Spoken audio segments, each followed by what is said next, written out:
दोस्तों जरा एक पल के लिए सोचिए कि एक ही रात, एक ही जगह, एक ही मजहब से जुड़े दो नाम, लेकिन एक नाम डर, नफरत और खून की वजह बन गया और दूसरा नाम हिम्मत, इंसानियत और उम्मीद की पहचान बन गया।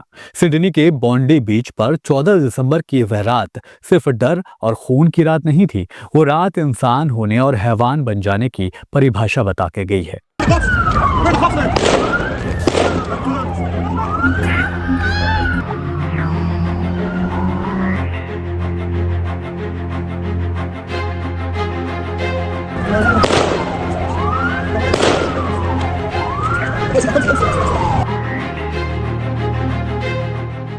नमस्कार दोस्तों, मैं हूं शफ़ान अंसारी। अक्सर कहा जाता है कि सारे मुसलमान आतंकवादी नहीं होते और इस बात को एक बार फिर दुनिया के सामने दो लोगों ने साबित कर दिया है।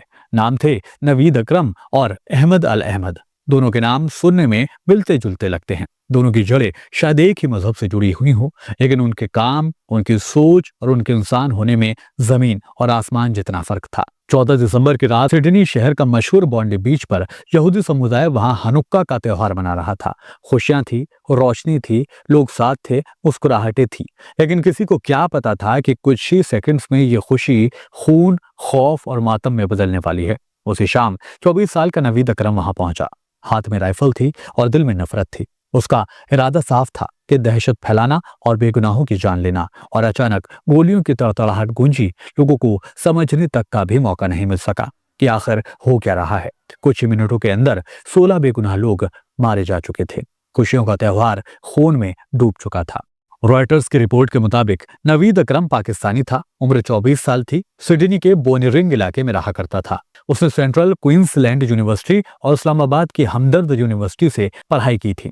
यानी उसके पास तालीम तो थी, डिग्रियां भी थी और जिंदगी में आगे बढ़ने के तमाम मौके भी थे, लेकिन उसके दिमाग में जहर भरा था।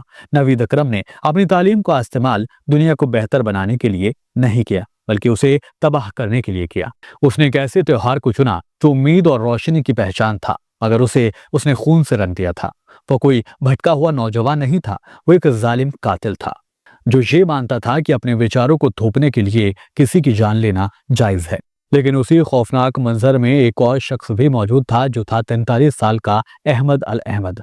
ना तो वो कोई कमांडो था, ना कोई ट्रेनिंग उसने ली थी, ना कोई हथियार रखा करता था, बल्कि अहमद पेशे से फलों की दुकान चलाने वाला एक आम इंसान था, जिसके पास 2 बच्चे थे। लेकिन जिस वक्त गोलियां चल रही थी, जब लोग जान बचाने के लिए एक तरफ से दूसरी तरफ भाग रहे थे, तब अहमद ने भागने का रास्ता नहीं चुना। उसने ये नहीं देखा कि गोली चलाने वाला कौन है और मरने वाले किस धर्म के लोग हैं। उसने सिर्फ एक ही चीज को जहन में रखा कि इंसानियत खतरे में है। वायरल हुई वीडियो में यह साफ साफ नजर आता है कि सफेद शर्ट पहने अहमद अल अहमद पीछे से नवीद अकरम पर झपटते हैं। अपनी जान की परवाह किए बगैर उसे दबोचने में कामयाबी हासिल कर लेते हैं, उसको जमीन पर पटकते हैं और उसके हाथ से राइफल छीन लेते हैं। दोस्तों जरा सोचिए, अगर उस पल अहमद डर जाते, अगर वो पीछे हट जाते, तो शायद मरने वालों की तादाद और भी ज्यादा बढ़ सकती थी। अहमद ने बिल्कुल भी ये नहीं सोचा कि हमलावर के पास बंदूक है या नहीं। उन्होंने बस यही सोचा कि सामने खड़े हुए लोग जो मर रहे हैं उनको किस तरह बचाया जाए, और यही सोच एक आम इंसान को हीरो बना देती है। ये कहानी सिर्फ एक आतंकी हमले की नहीं है, ये कहानी है चॉइस की। नवीद और अहमद दोनों के पास अपनी चॉइस थी, यानी अपने आप में चुनने का अधिकार था। नवीद ने नफरत को चुना, उसने हथियार उठाया ताकि वो लोगों को मार सके, जबकि अहमद ने मोहब्बत और हिम्मत को चुना, उसने हथियार छीना ताकि वह लोगों को बचा सके। उसने साबित किया कि असली जिहाद बेगुनाहों को मारना नहीं है, बल्कि बेगुनाहों को जुल्मी लोगों से बचाना है। एक ही आसमान के नीचे आखिर एक जैसे मजहब से आने वाले दो इंसानों के रास्ते इतने अलग कैसे हो गए? तो इसका जवाब है, इन दोनों की सोच में फर्क था। एक की सोच ने उसे कातिल बना दिया, दूसरे की सोच ने उसे मसीहा बना दिया। आज जब पूरी दुनिया में नफरत का बाजार गर्म है, अहमद अल अहमद जैसे लोग ऐसे में उम्मीद बनकर उभर कर आते हैं।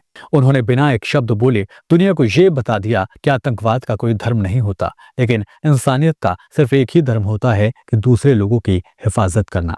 दुनिया नवीद अकरम को एक कातिल के रूप में याद रखेगी, एक ऐसा नाम जिस पर नफरत की छाया रहेगी, लेकिन अहमद अल अहमद हमेशा एक हीरो के रूप में याद किए जाएंगे। फलों की दुकान चलाने वाले इस शख्स ने दुनिया को सिखा दिया कि असली ताकत बंदूक की नली में नहीं, बल्कि उस जिगर में होती है जो निहत्थे होकर भी बंदूक वाले से टकराने का दम रखते हैं।